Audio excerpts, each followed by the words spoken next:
Welcome to another episode of ThriveX Drive Musician Podcast, a weekly podcast where we dive into the personal development, bring practical tools for all you musicians to implement into your personal and professional life to help musicians grow, glow, and thrive.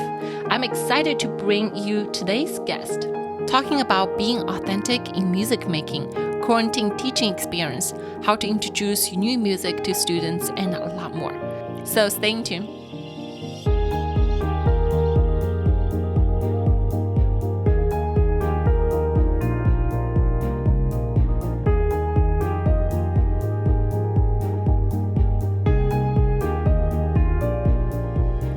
Welcome back to the show. Today's guest, he is a recent doctoral graduate and he is a clarinetist, composer, educator, and new music collaborator based in Dallas-Fort Worth. He has performed with members of 8th Blackbird, International Contemporary Ensemble, among so many others. He is also a co-founder of New Atmosphere Contemporary Music Collective. Recently, he just released first single, Met Me and Emigrate, for his bass clarinet and electronic band, LE. It was promoted on the Dallas Morning News, Voyage Dallas Magazine, and New Music USA.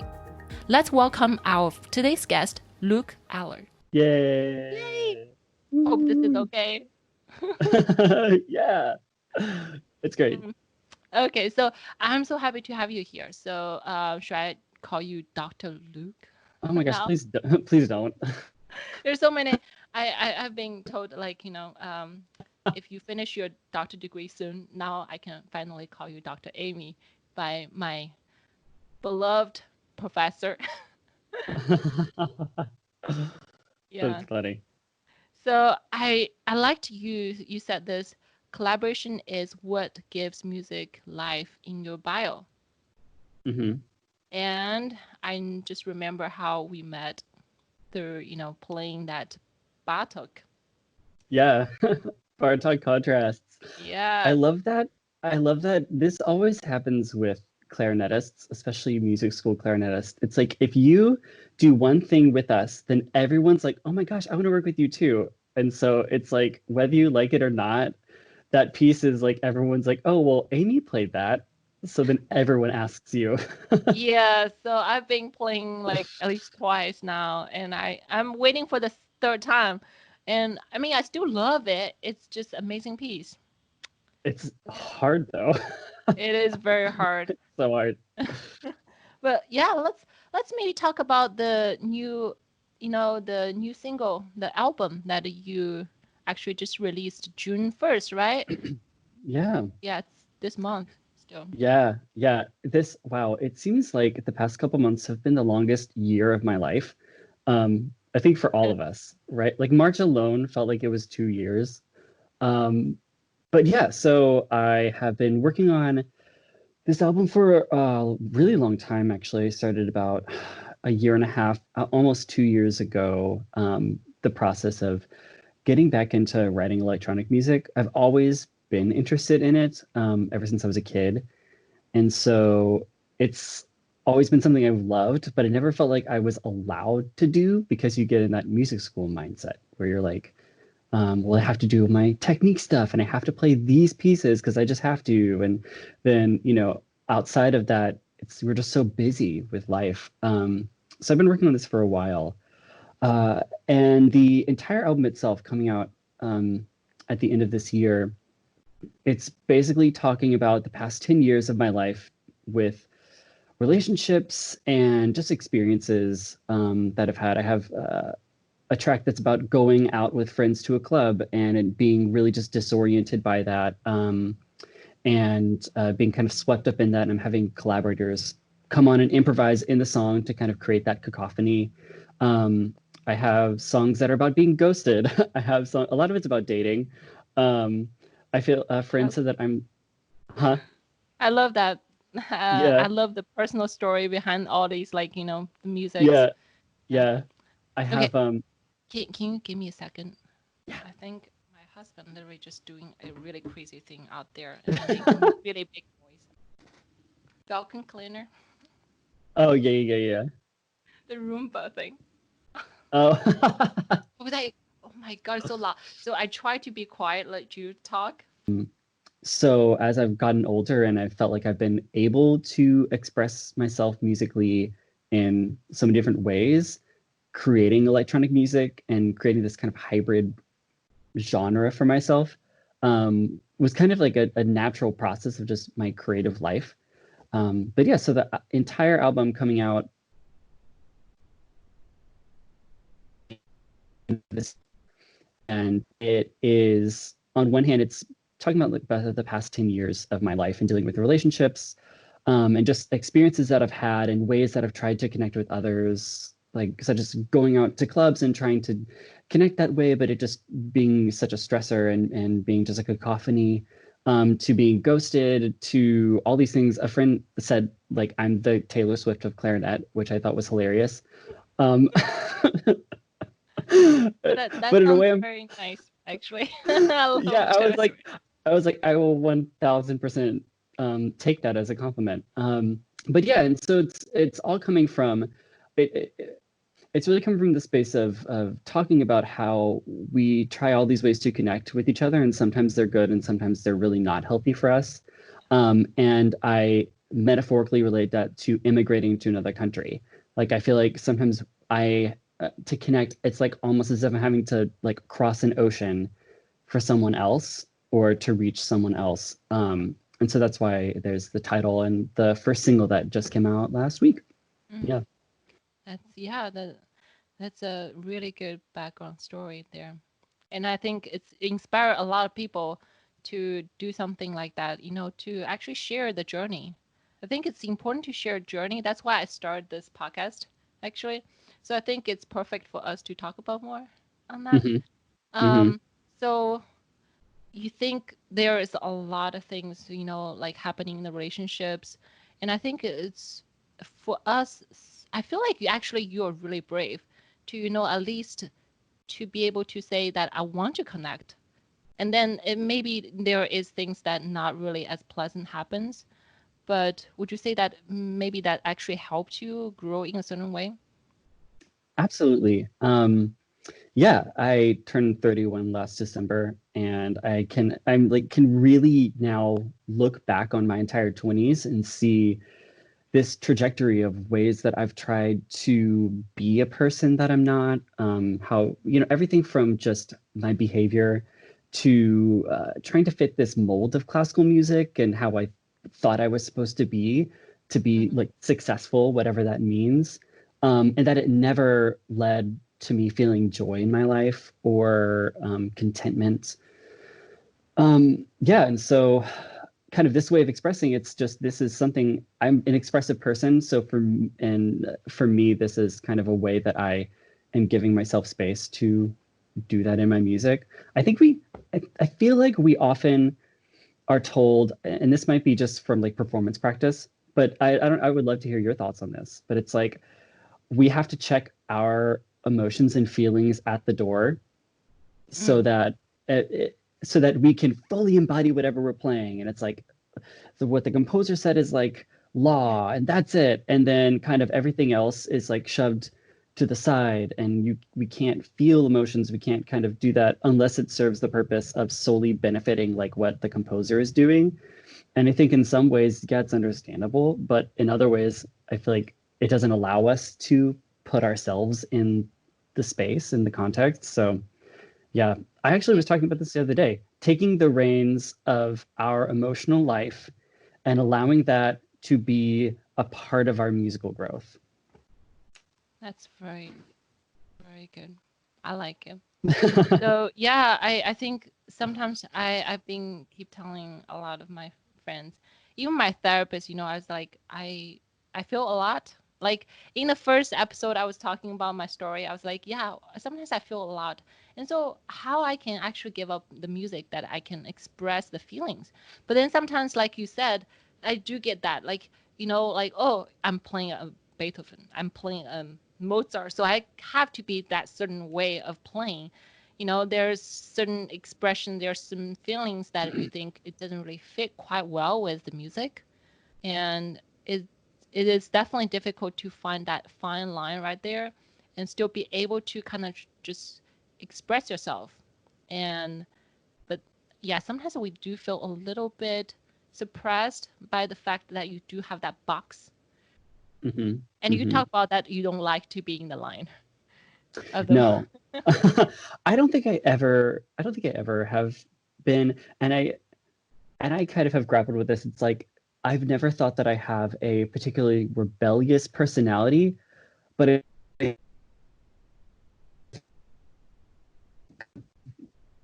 world like culture in the world, I think I might come across as rebellious, but I don't think I am. I just think I'm doing what I want to do and what makes me happy. And if that's rebellious, then I guess I guess I am. Yeah, can you actually repeat the last sentence one more time? Because I think it was the internet little connection problem. Mm, mm. Yeah. Um, hopefully it's If better you now. still remember. Yeah. So I've thought about this recently. I've never thought of myself as this rebellious person, but I think comparatively to a lot of the kind of classical music culture world, I am rebellious, but I think it's just because I want to do what makes me happy Yeah. in a way, and that doesn't mean that I am like I never want to play Brahms. No, I love Brahms, but it just means that I allow myself to not have the music school mindset of like, am I allowed to do this? Is it okay that I do XYZ? And I think that changed. That started when I started my doctorate. I started kind of taking reins of my musical life, and it changed everything. I think that's how a lot of successful composers has been, is that you see that they, like Berlioz didn't really won the competition and stuff, and they just really like don't want to be in the box of that certain time. And of course, Hmm. people accept them eventually, and then they were like, "Wow, you're doing amazing," right? But at that moment, and a lot of people just feel like it's very hard to accept their concept, Hmm. and that's kind of like the same way as us. Like we as a student, sometimes we always feel like our teacher's path, like, oh, they're saying something, and so we follow it. Hmm. And when you graduate and then, or like you don't have private lessons anymore, like I always say, I don't have private lessons anymore, and I start thinking more. I start like approaching music a little different. Hmm. Hmm. Yeah. Um, yeah, I think that leads to like a really good point where it's not even it's like a step even beyond thinking of like stylistic things of their time, but it's even just being authentic within ourselves um, so much. Because I mean, I know I'm sure you've heard this too, but it's we get told all the time it's like any situation, never talk about anything that might be barely considered political or anything about relationships or anything like that. Like always just be like this very, very specific kind of human. Um, and in some ways it's like I get it, it's kind of a game, but I also really hate that. And I think it's gatekeeping and I think when we're outside of the world of academia, I think we kind of begin to see the ways that kind of gets into us and how that finds a home inside. Um, and maybe we want to evict them from Yeah, you know. yeah, I can see that definitely. Like, I sometimes feel like, you know, like you said, something that we just kind of filtered out, saying like, oh, you don't say this, don't say that. And I've been told actually recently, I was like, I have a YouTube channel. So recently I just relaunched it with a different name. So my husband has been telling me, you know, like political stuff, like right now the Black Lives Matter, and don't talk about it, like on the social media you just started. And I was like, but I just feel, something's driving me to do the right thing. And I think a lot of times just like, what's the right thing to do, or what's the right thing you feel like you should do. Hmm. And not include, I mean, that's not only just the political stuff or relationship. It's just being able to open up. I think right now we're in the new era of like trying to be authentic and be able to open up ourselves and to just, express and letting people know what we have learned. And that's why, I started this is I feel like my I know this is an interview for you, but No, I love this. so my mother-in-law has been telling me, don't talk about your past. Like there's a lot of people have saying like, oh, your certain things that you just want to, yourself to know, and you don't need everyone else to know because that will affect your career, that will affect a lot of stuff. But actually, I think it's some of these old concepts. But right now, it's really just different. People are sharing more. And I like Hmm. what you do to share more about our journey. And then, people really get the benefit out of it. Hmm. Yeah. I think what you're saying is really, really very true. It's weird. It's like I think we're witnessing a fraying of so many elements of our society, including like celebrity culture, including finally kind of the ways that American classical music has become. And I think because being in quarantine, and now people are realizing, and with the resurgence of Black Lives Matter movement, it's always been there, of course, but I think more people than certainly 5, 6 years ago when I was marching, it was not, it was controversial. I was yelled at like by friends that were just like, you're being racist.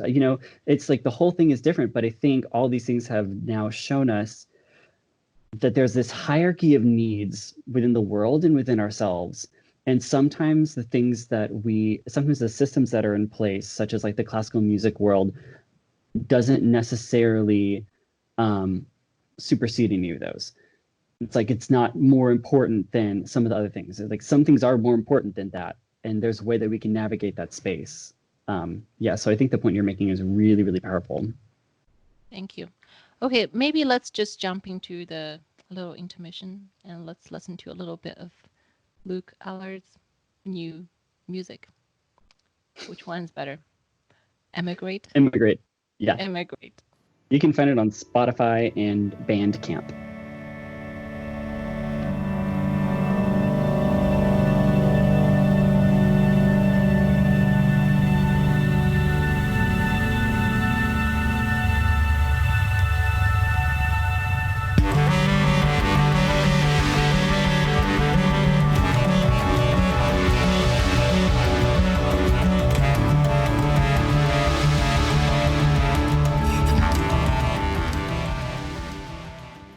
Woo-hoo. Yay! So hope you guys enjoyed it. And now we're back. Talk about more, you know, um, what is that related? The stay at home quarantine life. Because everyone Yes. wants to know a little more about, how's everyone's quarantine life going, Uh-huh. especially musicians, no concerts, and teaching at home, new territory for everyone. Yeah. I don't know how you're doing with it, but I feel like we all went through the stages of grief together. Um, it was just like for almost all of us, it's like it was within a weekend, everything was just like swept off the table. And it was this just enormous collective grief that was experienced in a way that um, was like solidarity. But now I think we all found a new rhythm of life in a way that is still a little bit uncomfortable. But of course we're like fine with it. But yeah, it's very interesting we're almost 3 months in. We're really 3 months in. Oh, yeah, it is. March. It was March It was 14th. March. God, March feels I like it was so remember. long ago. Yeah, I remember March 14th, the day that I finished the last competition. I come back home. It's like, yay, now you're locked in. Yes, yeah, yeah. I went on a one of my best friends. It was her bachelorette trip, and we like went on this little trip to this cabin, and as soon as we got back, it was like no toilet paper anywhere, no cleaning supplies anywhere. Like everyone's freaking out. Like gas, there's no gas anywhere. It was just insanity, and it was like I had been gone for a couple of days, and it was just in like 2.5 days, insanity broke out. So it was wow. Yeah, I know. And then you have to schedule all the students and hope that, like, literally, finger crossed that they would take the lesson online because a lot of students actually, I lost a couple ones just because Hmm. the fact that they like online, really? Yeah. Maybe not. Yeah. Yeah. Yeah. A lot of friends of mine, they didn't give the choice to their parents. They were just like, okay, so all our lessons are going to be online, so we'll keep the same schedule, da da da. And I'm like, that's genius. Just don't give them a choice and keep Yeah. going. This is so interesting because I had one student ask me, said, is this mandatory? And I was like, the moment that you're at the school and taking lessons, you didn't ask this question. But then when it become online, and then he immediately turned to me saying, hey, is this mandatory? And I was like, sorry, I can't say it is because, your director might really get on me on that. And so, of course, his answer is like, oh, it's not mandatory, so I'm probably not going to keep continue. Hmm. Yeah. Hmm. So how have you been adjusting to the online? I know we talked about that on Instagram a little bit, and you're like, well, Hmm. a little nervous about getting to it. Yeah. I lost about half of my students. Um, and that was a pretty big blow. Um, a lot of the parents, I've seen this happen a couple times, but usually it might just be like one or two per school year. But the parents, as soon as the kids are done with their last competition, they take them out of lessons. Um, and then so for the last like month and a half or 2 months, they're not taking lessons. But it was just a lot of them were like that. They're like, well, we want them to have in-person lessons in the fall, so we'll just wait until then. Or they were like, well, we're just not going to bother with online lessons because it's not worth it, or they Yeah. thought it wasn't worth it. So yeah, that was a tough blow, but um, I think that the toughest part is just dealing with internet connection. That's really it, and not being able to be there in person to help them, especially the younger ones, because they just have no bodily awareness, and they need someone to be there to be like, right here, do this, like that, like keep them in check because they're babies, like they don't know what they're doing still. Yeah, so I think that's been the hardest part is not being able to be in person and just issues communicating through Mhm. technology. Yeah, I agree. Like I had a problem with internet connection so many times. When I hear them playing super fast, I was like, is that right? And then noticing that because the internet was jammed before. Yeah. And they're Yeah. like, wow, all of a sudden you're playing like Paganini. Yeah, I'm interested. So I took lessons this past semester. Um, and so I think both teaching and taking lessons online gave me a very different perspective. Um, did you take lessons? Were you taking lessons this past spring? No, actually, No. I really wanted to though. Hmm. Yeah. Um, I just think it just adds to the weird understanding and frustration of online lessons. I don't know how people do this all the time in their life. Like some, like they are online teachers, and that's like the big thing they do. I don't know how they do it. it is very difficult. I can see like, I'm actually right now on takelessons.com. Mm, And sometimes I get quotes. So this is like literally me being desperate, saying like I need a student and all my students lost because of this. And so there's some quotes I get like saying, oh my child wanted to take lessons. And now I pretty much not reply any of them when they say no experience. It's not like I don't want to help them. It's just I feel like there's probably people more experienced on online teaching, mm, beginners. I do mhm. not have any experience with online teaching beginners. It's like hold everything. Like for Yep. you, like mouth, and you wanted to get your hands on them. I don't know Yeah. how, Yeah. how many times you feel that, like you wanted to hold their hands.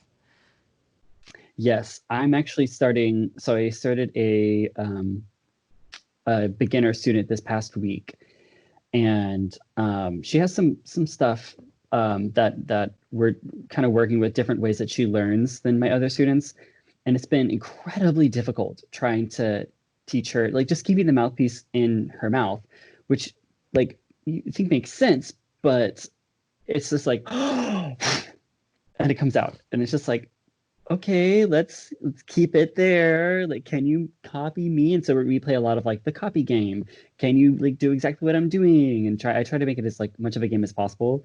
And next week I'm starting another beginner student, and I'm kind of regretting doing it just because um, all those bad habits form within like just the first couple months of them playing. Mm-hmm. And then I'm going to have to undo everything this fall when I finally see them in person. And I never touch my students physically, but we have like a long pencil, and that's kind of the one where I'm just like boop, like move this finger here, and da, da, da. But just being in person, I think, because they're so young, and granted they're in sixth grade, so I couldn't imagine teaching younger than that. But I think to them, seeing us online is almost like watching a YouTube video. They like don't like get it. They're like it doesn't like process to them that I'm a real human because they haven't met me. All my other students, they know me, and like they don't know who I am. I'm just like this weird guy with a beard on the screen. Yeah, well, I guess this is some kind of issues with younger kids. Like, they sometimes has less retention when, like you trying to tell them something and then it's 30 minutes, then like, oh, now I'm at home, they wander off. I don't know if you experience students more of like become more responsible for themselves and practicing, or like more on the side of like not really just, kind of being slacking. Yes, the latter. And I think it's because the kids also they're tired and they've lost motivation and they're sad and they're going through it. Um, and so it's they're dealing with that too. So and I completely understand. I don't fault especially my students that have been with me for multiple years. Like I know their work ethic and I know I like we've gotten to form a really great teacher-student relationships, but I know that they're going through it. And when they're sad in a lesson, they're just like, I wish I could go outside. I'm like, girl, same, you know? Um, and so I try to take that into account, but it's just so hard with the new incoming sixth grade students, the incoming beginning band students, because they just don't. So much happens in that one year cognitively that it's so hard to do this online with them. So I might take a break from teaching them and be like, okay, we got the foundations. Now let's take a little break and we'll pick it up at the end of summer and something. Yeah. Actually, I got a little bit benefit from the online teaching that several students they used to not they used to not taking lessons during the summer. Now they are actually taking lessons because they like, well, it's easier, and I trying to encourage them the fact that you don't practicing, or you don't have people keep you accountable during the summer. You are going to kind of having setbacks, and then Mhm. fall hits and you will have like a little bit of shock. Yeah. Yes. That's actually, yeah, I have a lot more students taking summer lessons now. Granted, my studio is bigger, but I really think it's because it's online. Um, and also, I changed how I'm doing summer lessons. I'm making it purely trying to have fun. So for my younger students, I'm like arranging Disney tunes and pop tunes and stuff like that for us to play. And then for my older students, especially like juniors and seniors in high school, I'm allowing them to pick music. I'll send them a lot of stuff and then I let them pick because I want them to kind of form the responsibility. And they're opinionated on music. Hmm. So they've all my high schools have picked really great stuff. And they're excited about it. And it's not stuff on UIL list either. Um, so, because we have to pick from that during the school year. Yeah. We're bound by the rep list, but now it's like, let's play some like fun stuff that's not on that. And they're excited about it and they're learning. So I think, yeah, summer lessons actually have been better than they have in the past. That's good. Yeah, I think older kids somehow they know that they not going to have one-on-one like in person, and they become slightly a little more responsible to Hmm. me, I think. And some of them when they're really like interested in music, and they are definitely encouraged to do all these things, it's very helpful to listen to more music. I think they probably heard it from somewhere. It's just like one of my senior kid and telling me, oh, I'm learning this boarding quartet. I was like, oh, okay, so let's go for it. Yeah. Yeah. I think that being encouraging and them finding and them making their own choices in that way can really. 'Cause I remember my teacher in high school, she let me pick stuff in the same way that I let my students. And that was really impactful because I felt like I was also contributing, and I felt like it was obviously like a teacher-student relationship, but I felt like there was a respect there that I had wanted. I didn't know that I wanted at the time, but I realized was really valuable, and so I try to keep that in mind with my older kids. Yeah. I hope that it really works out with my students eventually too, because I think I'm trying to engage more of these, like, you pick something that you want. And I was growing up with none of these. My my teacher just basically tell me, oh, that's the next one. And you kind of feel that you really just I think your mind gets a little lazy. You just like, oh, my teacher will find me the piece. So you don't even looking for more or look for other sources, like, explore different genres of music. And we kind of Mm-hmm. come back to, the genre of music, like really just try to broaden that perspective. And sometimes I think we're really narrowed in, like, you know, especially for violinist, we kind of narrow in like Baroque music, classic, romantic when we're growing up. Mm-hmm. Yeah, that's something that, have you done any of this contemporary stuff with at least your students? Um, Kind of in some ways. I actually, from the very beginning, I try to frame everything in uh, any like, for example, squeaks on the bass on the clarinet. Really, all that is just accidental high notes. Oftentimes, it's just they did something with how they're playing it that a super high note came out. If they have a squawk, oftentimes it's like a fingering that makes a multiphonic. And then I'm like, oh, that's actually a real thing. It's called a multiphonic. And I'll play one for them. And then they're like, oh, that sounds like an electric guitar. And I try to frame everything. If they do, they're learning their chromatic scale and they'll, not lift up fingers how they're supposed to. And they'll get like a quarter tone fingering. And they'll be like, oh, I'm sorry, that's the wrong fingering. I'm like, no, that's a real fingering for a real note. Did you know? We'll flip to the back of the book and we'll make it a learning moment, as in like, okay, well, do you see these 12 notes here? Yeah. Like there are actually notes in between, but they just don't teach you that because 24 is a lot more than 12, right? Oh, yeah, yeah, it is. And so I have kids from sixth grade on that know what all these extended techniques are. And it's framed in a way that's like, they're not shamed for it. And so I don't, a lot of this is actually very interesting that you're talking about this because a clarinet friend of mine, we both are in the process of getting those like solo contest books that have like, like a movement of a bunch of pieces and Oh, stuff. yeah. Yes. We're wanting to create a book that is for like um, late middle school, early high school, like that kind of range of kids that basically would use that book. But we want to commission people like Alive Now, diverse voices, introducing maybe a couple of things here and there, different techniques, but we want it to be like the solo contest book of like what is happening right now. So Yes. we're actually in the process of getting that together. We're getting different states like their requirements for grade levels, Mhm. so that when we talk to composers, we're like, you can only use like these specific things, these specific keys, giving them parameters. So yeah, that's actually something that we're wanting to do. So I could introduce like contemporary music to my students, and it's not insanely hard or abrasive. Yeah, I love this idea. I literally love this because, Right? it's always nice to, yes, be diverse and with the pieces we learn, even our students. And I think it benefits. Do you think it benefits in certain way of their playing? Yeah, yeah. I definitely think it does. If anything, it just gives them more fun things to make noises with. Mm. Like a lot of the kids just want to make noises.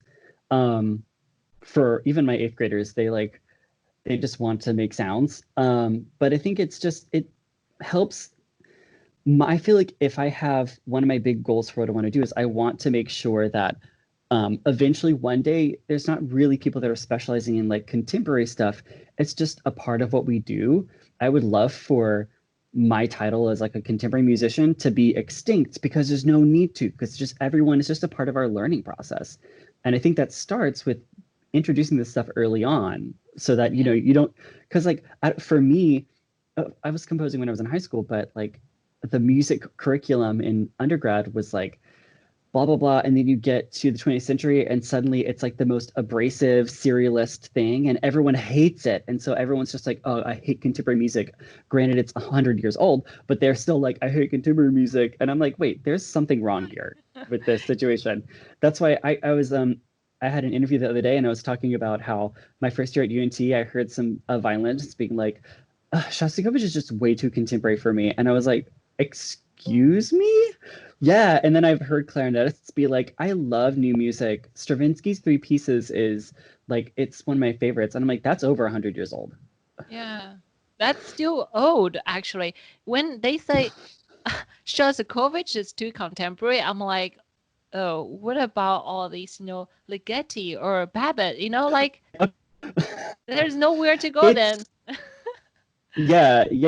That's why I'm such a big advocate for defining things as like 20th century, or very specifically like what the genre it is, just as much as we would for like Romantic era and all the little delineations within that. I think it's high time. We're 20 years out of the 20th century, so I think it's absolutely time that we can do that. Yeah.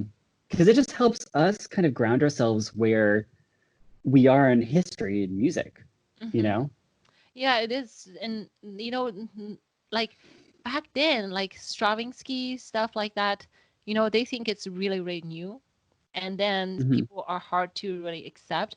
But how many years, how many decades has passed? Like, if people still think that's really hard, what about now, all these electronic stuff and, these fun things that we do? Yeah. It's just, I think it's just really exposure, and even more than that, how that exposure is presented. Not with like I think a lot of times people do that. They're like, you probably won't like this dish. And then it's, then of course people are just going to be like, expectation of it. They're going to expect, like if I approached like one of my nephews and it was just like, here, try this really gross thing, you're going to hate it. They're probably going to be really hesitant to eat it. Yeah. Right? So it's like, that's why the earlier that we can introduce this stuff to kids, and just let them know that like music is being created. I think band is like, when players are really lucky is because everything we play in band is within the past, 20, 30, 40 years. So it's like, that's all kids are playing, but they don't make the connection that that's like new. They're just like, oh, it's band. Yeah. That's something we need to improve upon for our string players, because there's a lot of string players. I think like younger kids are now feel really bored on those, like, classic music, a little piece, little tune here and there. And they're like, well, I don't like it, I seem to have all these people calling me right now. Why? Okay. So, you think we've been talking like 40 some minutes, I mean, the actual content stuff. So maybe we should wrap up. Yeah. We went on a couple of tangents, but that's fine. That's how these always are. Yeah. And then you can always cut. And then, sorry that maybe later on something that you won't really hear in the interview, because I think, we kind of have to cut some parts. Yeah. Oh yeah, of course. Yeah. So, that to be said, before we actually get into our outro, we have some really quick question, fast lightning round. Oh my gosh. Yes. So, not very, 5 little questions for you. What's your favorite book right now you're reading, or recently you've been reading? Yeah. I'm rereading through this book called The Color of Law. And it talks a lot about the policy. It talks about the history and the policies that have been in place in the United States that have really kept slavery and kept subjugation of Black people in the United States, and also touches on other communities within the US too. And I think it's a really important book. It's almost jarring because we're so used to sensationalized material. And he's like, yes, these people were, essentially still slaves, even though like it had been abolished, and just talking about how people were forced to live in these neighborhoods and they weren't, like, policies were in place to keep people down. And just, it's really, really heavy material, but I think it's also really important to to learn about. And there are tons of resources about this kind of stuff. But yeah, this is just one particular book talking about this that I'm rereading right now. Great. Yeah, I think I wanted to check out too. I recently have been come across several books about, the slaveries and the, racism. And I think Mm-hmm. it's really important for us to educate ourselves, especially when I grew up like in China and I don't Mm-hmm. even have that kind of issues. And so now, like, I think it's a great opportunity for me to just really say that, it's not because you didn't grow up there. I mean, here, that you don't need to learn. And Yeah. that's why I think I have the responsibility to actually even educate my parents that still are in China, who Mm-hmm. actually I heard a lot of news that over in China that they are really twisting, the truth, the reality of it. Mm-hmm. Yeah, that's so. And I feel like doing this work can stretch to other countries and other things that are happening in the world and just makes us more aware people, which I think just helps us. I don't know, just helps the world. Yeah. Okay, so second question. What's your favorite quote or your mantra? Oh my gosh. Oh, I usually have one just right off the bat. Um,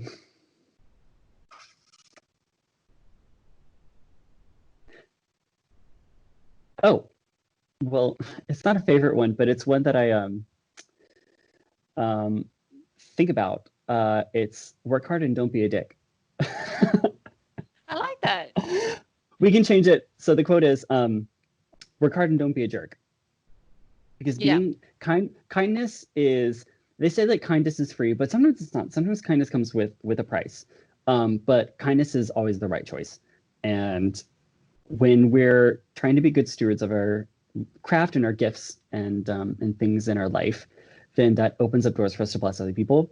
And so the combination of like being a good steward of the blessings in our life and also just trying to be kind, I think they feed each other and overflows to other people. Yeah. That's that's a really good quote. You know, after you explain it, it's even better.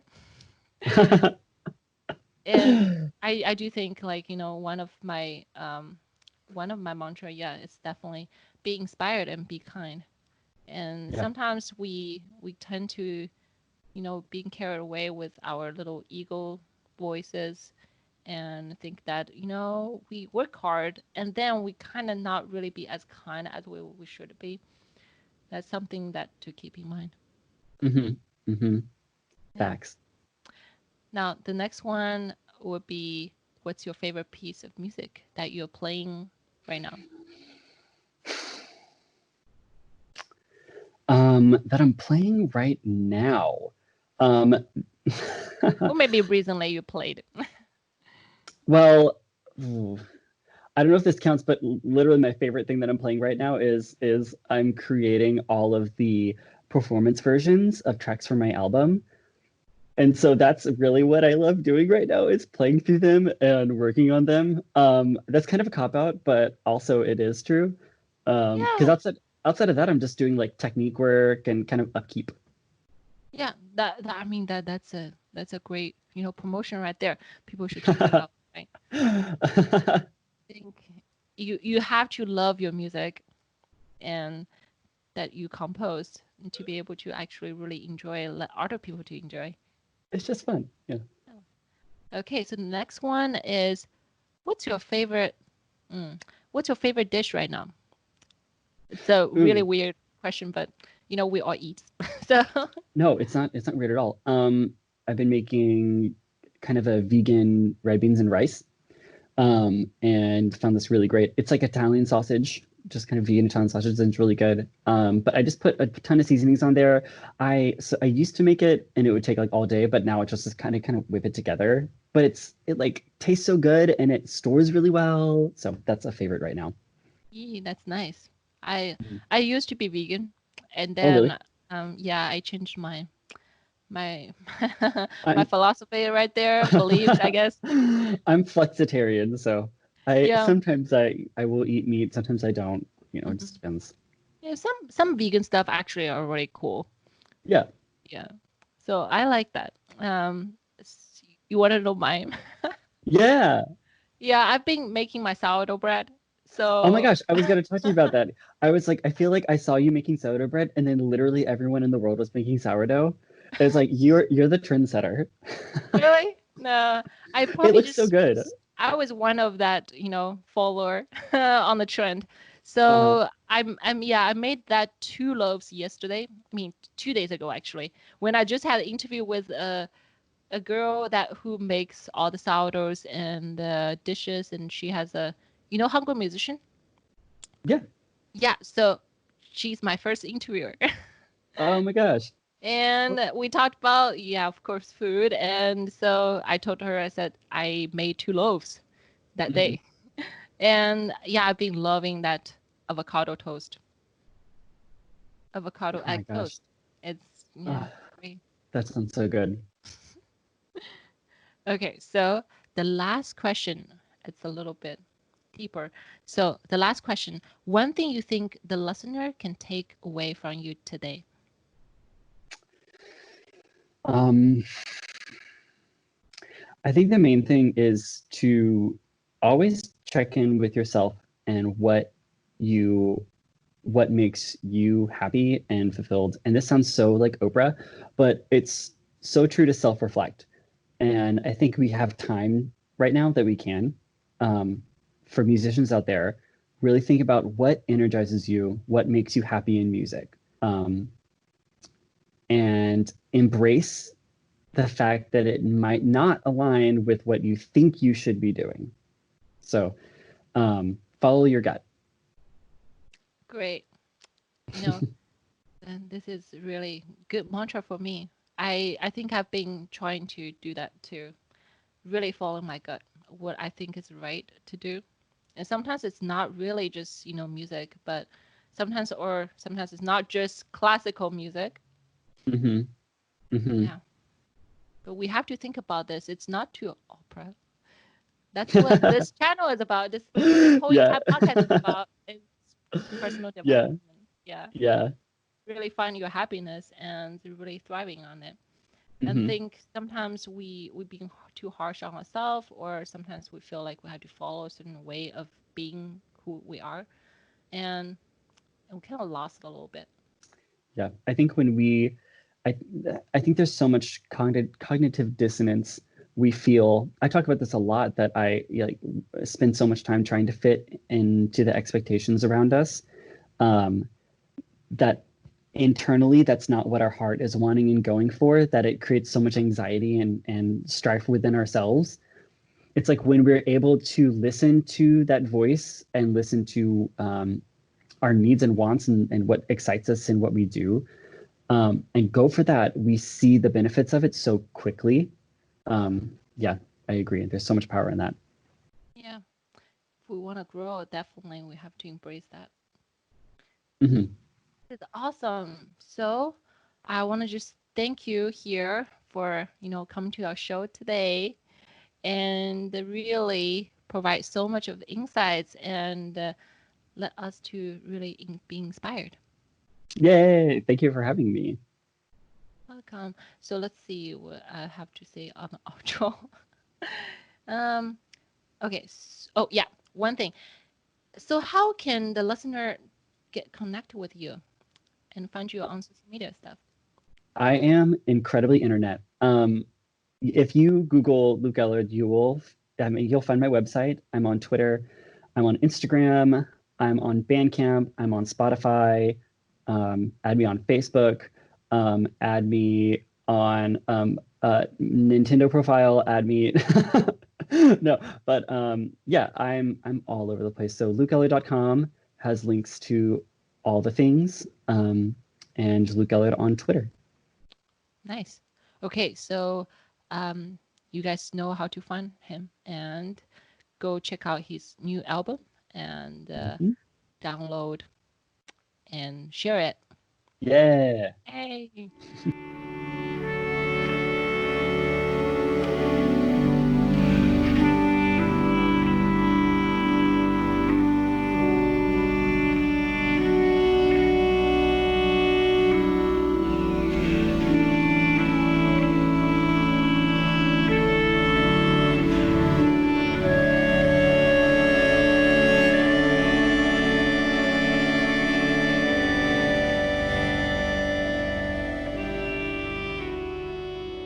as you are listening to this Emigrate by Luke Ellard.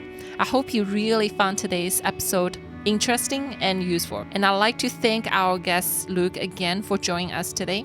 Be sure to check out our blog post for this episode at amywangviolin.com/podcast and subscribe to podcasts on Apple Podcasts, Stitcher, Spotify, and whatever podcast platform. And please download this episode. It means the world to me if you can leave a review and share it to your friends. And if you have any thoughts on today's episode or topics that you'd like me to further discuss, email me at thriveextrive@gmail.com. Thanks again. Talk to you guys next week with another solo episode. And enjoy your 4th of July weekend. And bye for now.